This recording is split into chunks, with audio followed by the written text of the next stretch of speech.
बोलायला गेलं ती समोरनं इंग्लिशमध्येच बोलायला लागली. हे डिटेल कॉन्व्हर्सेशन पण कमाल आहे. त्याच्यानंतर मला होकार नाही मिळाला कधी कॉलेजमध्ये. आत्ता ट्राय करतोय म्हणे ना.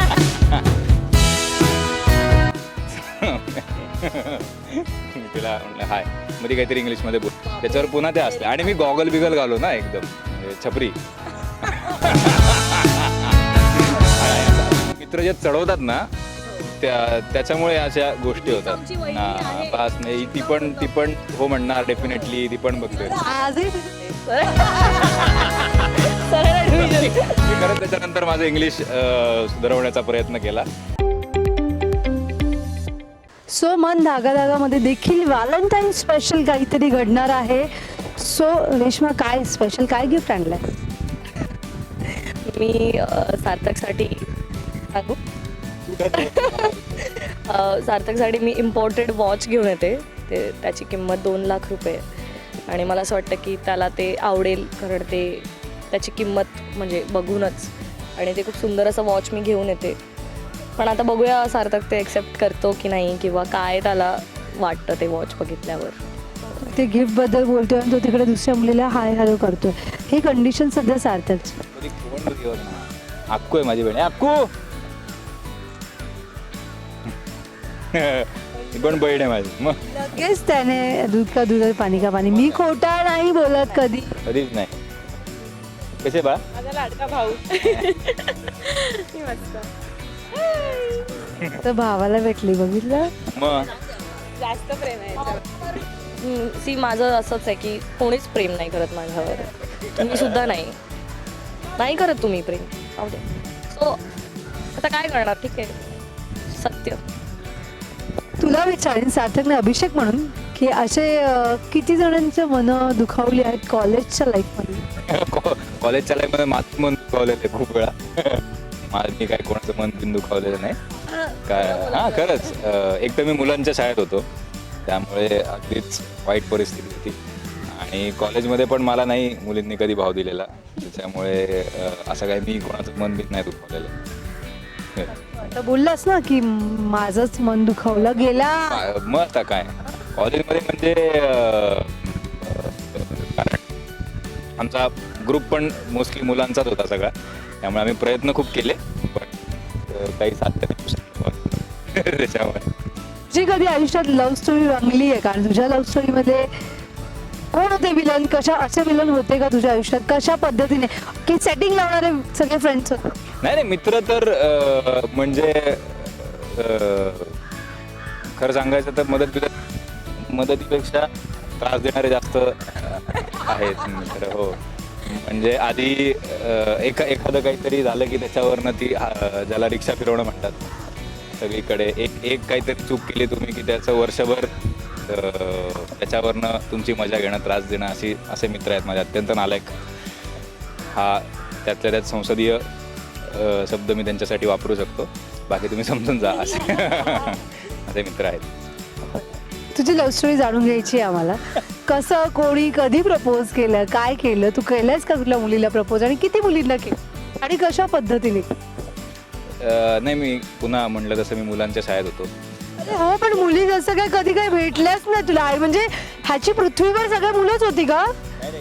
बोलत ते कॉलेजमध्ये मी म्हटलं तसं मी केले प्रयत्न, पण काय घडलं नाही. म्हणजे मला होकार नाही मिळाला कधी कॉलेजमध्ये. आत्ता ट्राय करतोय म्हणे ना. आता त्या मुली अशा टीव्हीवर असं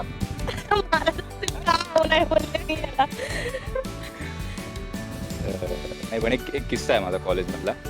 मी पुन्हा म्हटलं तसं माझे मित्र अत्यंत आहेत, आणि मला वाटतं FYला वगैरे होतो, आणि मला एक मुलगी आवडायची कॉलेजमधली. ती आय गेस 1 वर्ष लहान, 12वीला वगैरे होती. तर माझ्या मित्रांनी खूप चढवलं त्यात. म्हणजे मित्र पण असे कधी आम्ही सिन्सिअरली कॉलेज अटेंड केलं वगैरे असे कोणीच नव्हतं. म्हणजे टप्पे मारून इकडे तिकडे फिर, किंवा क्लासच्या नावाने कुठेतरी ट्रेकलाच जा वगैरे असं करायचो. एक तर मित्र होता तो इंजिनिअरिंग, मी कॉमर्सला होतो, तो इंजिनिअरिंगला, त्याला YD बसलेला, त्यामुळे तो वर्षभर रोज आमच्या कॉलेजमध्ये असायचा. असे मित्र. तर त्यांनी मला खूप चढवलं की ती पण तुला भाव देते, ती बघते वगैरे असं. आणि मला खूप त्यांनी भरीस पाडून एक दिवस मी गेलो तिच्यासमोर आणि असं मी कधीच केलेलं नाही आयुष्यात, हे करू पण नाही की ओळख पाळख नाही काही नाही आणि डायरेक्ट तिच्याशी बोलायला गेलो. आणि नेमकं असं झालं की ती मी बोलायला गेलो, ती समोरनं इंग्लिशमध्येच बोलायला लागली. हे डिटेल कॉन्व्हर्सेशन पण कमाल आहे. आणि त्याच्यानंतर आणि मला असं दिसत होतं की असं आता मी थांबलो आणि माझे मागे मित्र, त्यांना वाटत होतं की मी काय बोलणार नाही वगैरे, आणि ते असे येऊन उभे राहिले असे बघत. तर मला मागे असे मित्र पण दिसत होते तिच्या मागे, आणि खूप कमाल कॉन्व्हर्सेशन झालं.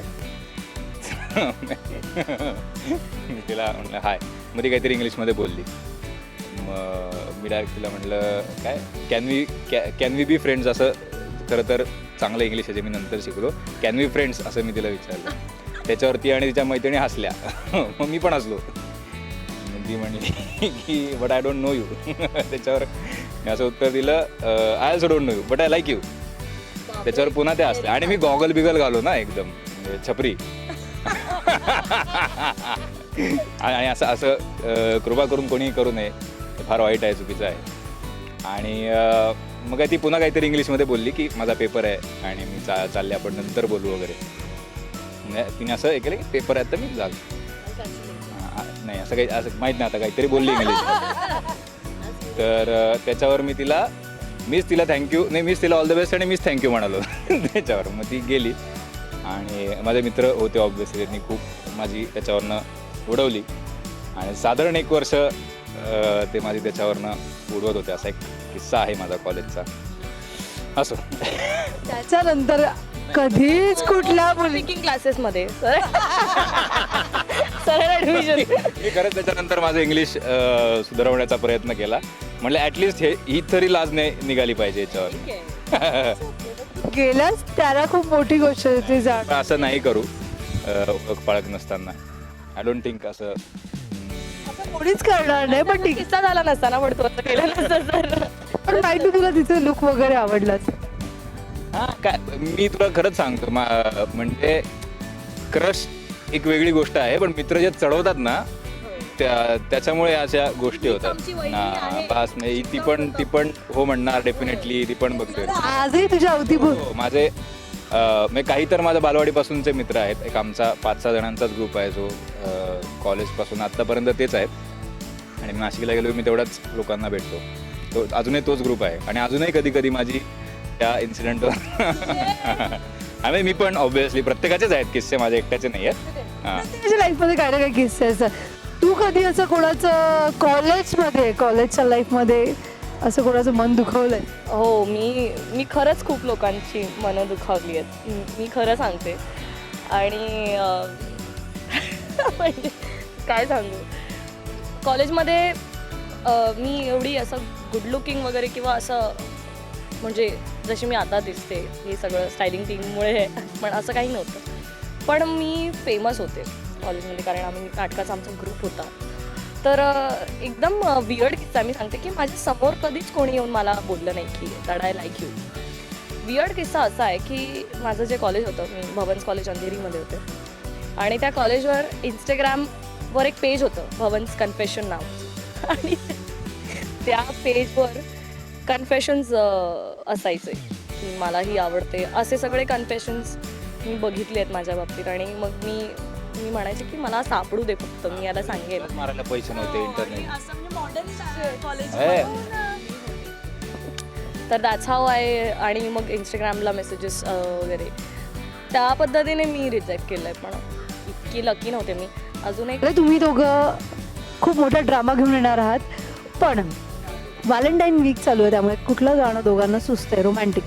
अरे बापरे, या किस्सानंतर तर मी तिला रोमॅन्टिक बॉय बोलू शकते की एवढं छान. याच्यात काय रोमॅन्स आहे? ठीक आहे, ती तिला दाद दिली. छान गाणी ऐकतो तो. Has a very good music taste. तो असं जरा मराठी मूवी लवकर.